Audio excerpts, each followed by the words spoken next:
चांदनीपुर, पंजाब का एक छोटा सा गांव जहां रात को कितों की भौंकती आवाज़ भी दब जाती है। गलियों में मिट्टी की दीवारें, छतों पर घोंसलें और हर घर के बाहर लालटीन। मगर पिछले 5 बरसों से यहाँ शादी का लफ्ज़ सुनते ही बूढ़ों के हाथ कांपने लगते थे।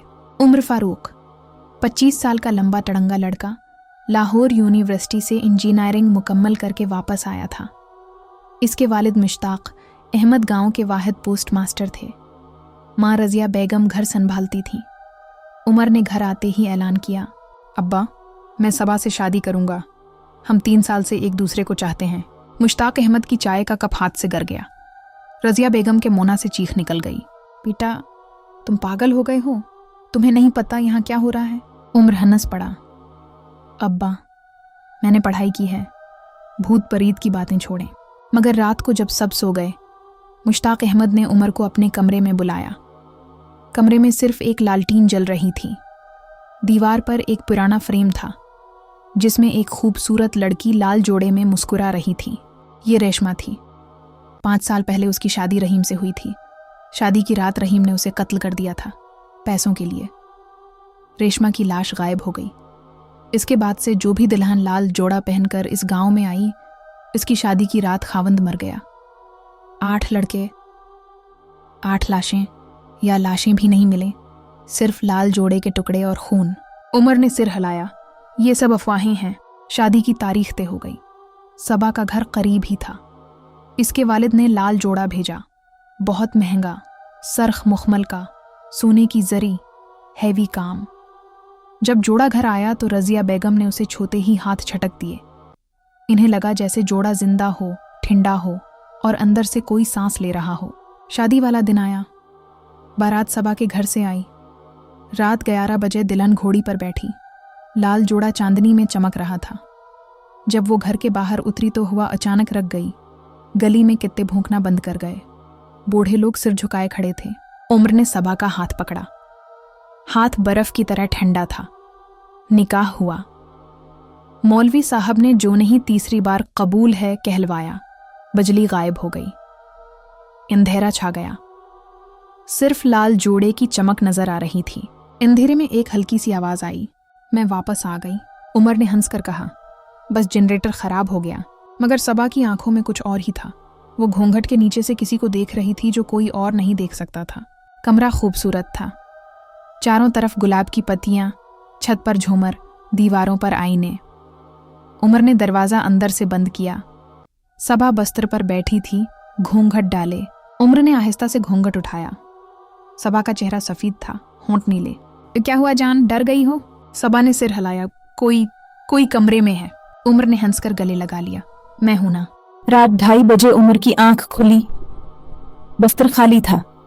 सबा आईने के सामने खड़ी थी। लाल जोड़े में वो बालों में कंघी कर रही थी। कंघी से खून टपक रहा था। हर टिपकन पर फर्श पर सरख धब्बा बन रहा था। सबा, ये खून कहाँ से? सबा मड़ी। उसकी आंखें खाली थीं, स्याह गड़े।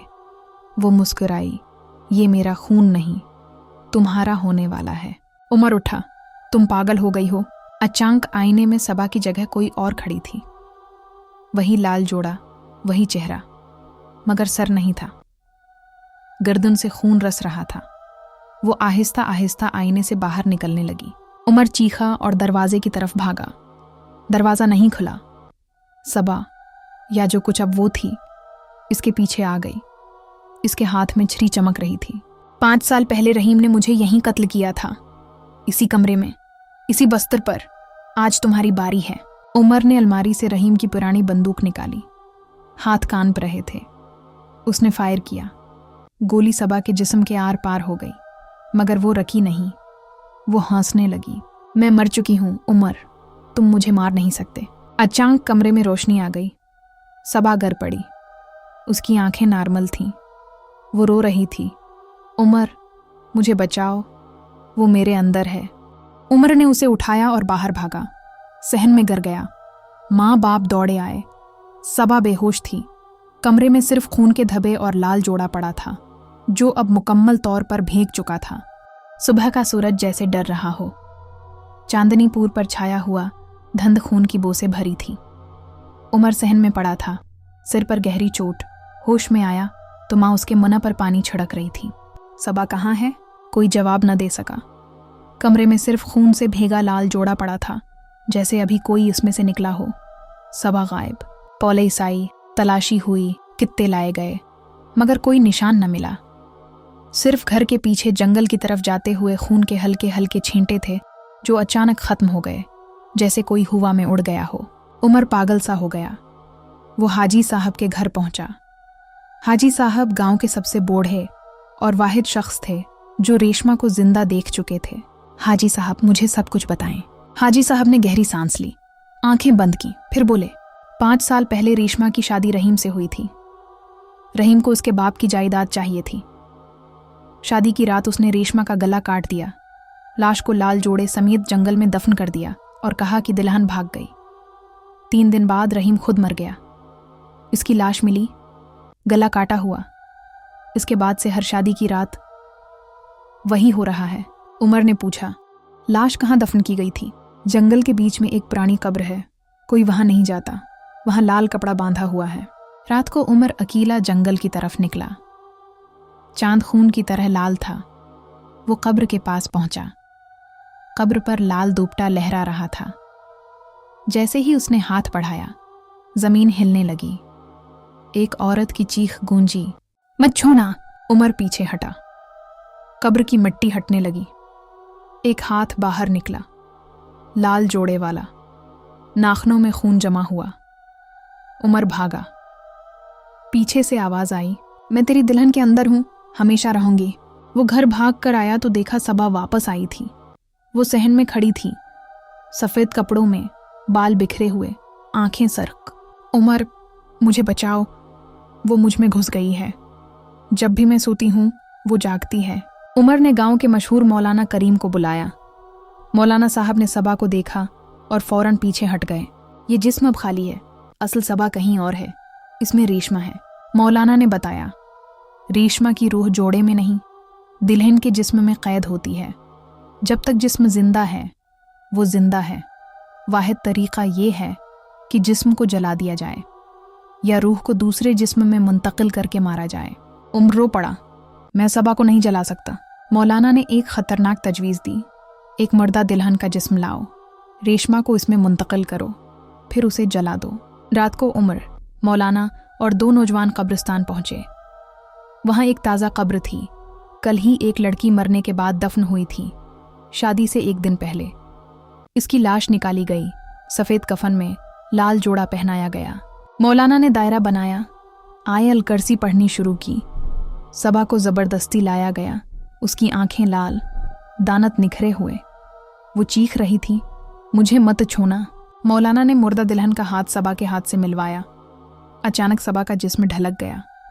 इसकी आंखें नॉर्मल हो गईं। वो गिर पड़ी। उसके साथ ही मुर्दा लाश उठी। आंखें खुलें, सरख, बिल्कुल रेशमा वाली। वो हंसने लगी, तुमने मुझे नई दुल्हन दे दी। मौलाना ने तेजी से लाश पर पेट्रोल छिड़का और आग लगा दी। लाश जलने लगी। चीख आसमान को चीर गई, मैं मर नहीं सकती, मैं वापस आऊंगी। आग में जलती लाश ने उम्र की तरफ हाथ बढ़ाया। इसके मन्ना से झलसा हुआ लफ्ज निकला, लाल जोड़ा कभी नहीं जल सकता। आग बुझने के बाद सिर्फ राख बची। सबा को होश आया। वो रो रही थी, मुझे कुछ याद नहीं, बस मुझ में कोई और थी। गांव वालों ने सुख का सांस लिया। लाल जोड़े जलाने का फैसला किया गया। 3 महीने गुजर गए। सबा और उमर शहर मुंतकिल हो गए। नई जिंदगी शुरू हुई। सबा हामला थी। दोनों खुश थे। एक दिन सबा के लिए पैकेज आया। कोई नाम नहीं, अंदर एक खूबसूरत लाल जोड़ा था, बिल्कुल वही डिजाइन जो शादी वाला था। सबा ने खौफजदा होकर उमर को बुलाया, ये कहाँ से आया? उमर ने जोड़ा जला दिया, मगर रात को सबा की नींद खुल गई। इसका पेट दर्द कर रहा था। वो बाथरूम गई। आईने में देखा तो उसका पेट फूला हुआ था और अंदर से कोई हरकत कर रहा था। अचानक उसकी आंखें सर्ख हो गईं। वो मुस्कुराई। आवाज रेशमा की निकली, तुमने सोचा था मुझे जला दिया? मैं जोड़े में नहीं, दुल्हन के खून में रहती हूँ। अब तेरी बेटी मेरी होगी। वो पैदा होगी लाल जोड़े में लपटी हुई। और फिर एक नया गांव, नई शादियां, नया खून। सबा चीखी, नहीं। उसने छरी उठाई और अपना पीठ चीरने की कोशिश की। उमर ने रोक लिया। सबा बेहोश हो गई। अस्पताल में डॉक्टर ने अल्ट्रासाउंड किया। स्क्रीन पर बच्चा नजर आया, लेकिन बच्चे के गले में लाल दुपट्टा लपटा हुआ था और वो मुस्कुरा रहा था। डॉक्टर की चीख निकल गई। सबा को ऑपरेशन थिएटर ले जाया गया। जब बच्चे को निकाला गया तो वो लड़की थी, बिल्कुल रेशमा जैसी शक्ल, आंखें खुली हुई, सरख। उसने पैदा होते ही हंस दिया। नर्स गर पड़ी। बच्चे को इंक्यूबेटर में रखा गया। रात को नर्स ने देखा कि इंक्यूबेटर खाली था, सिर्फ एक छोटा सा लाल जोड़ा पड़ा था, खून से भीगा हुआ। सुबह अस्पताल के बाहर एक नन्ही सी लड़की खड़ी थी, लाल जोड़े में, बाल लंबे, आंखें सरख। वो मुस्कुराकर गुजरते लोगों से पूछ रही थी, तुम्हारी शादी कब है? लाल जोड़ा पहनोगे ना? कोई उसे उठा कर ले गया। अगले दिन शहर में पहली शादी की रात एक लड़का मर गया, गला काटा हुआ। इसके बाद दूसरा, तीसरा। अब लाल जोड़े वाली दुल्हन बड़ी हो रही है। वो अब गलियों में नहीं, शहरों में घूमती है, शादी के कार्ड देखती है, लाल जोड़े वाले घर में घिस जाती है। और फिर रात को अगर तुम्हारे घर लाल जोड़ा आया हो और तुम्हारी दुल्हन रात को उठकर आईने के सामने खड़ी हो, तो पीछे मुड़कर मत देखना, क्योंकि अब वो अकेली नहीं, वो हजारों हो चुकी हैं और हर एक के अंदर वही मुस्कुराहट है। लाल जोड़ा, मेरा खाउंद। अब बताओ, तुम्हारी मंगनी हुई है ना? जोड़ा किस रंग का मांगाया है? कहानी खत्म, मगर रात अभी बाकी है।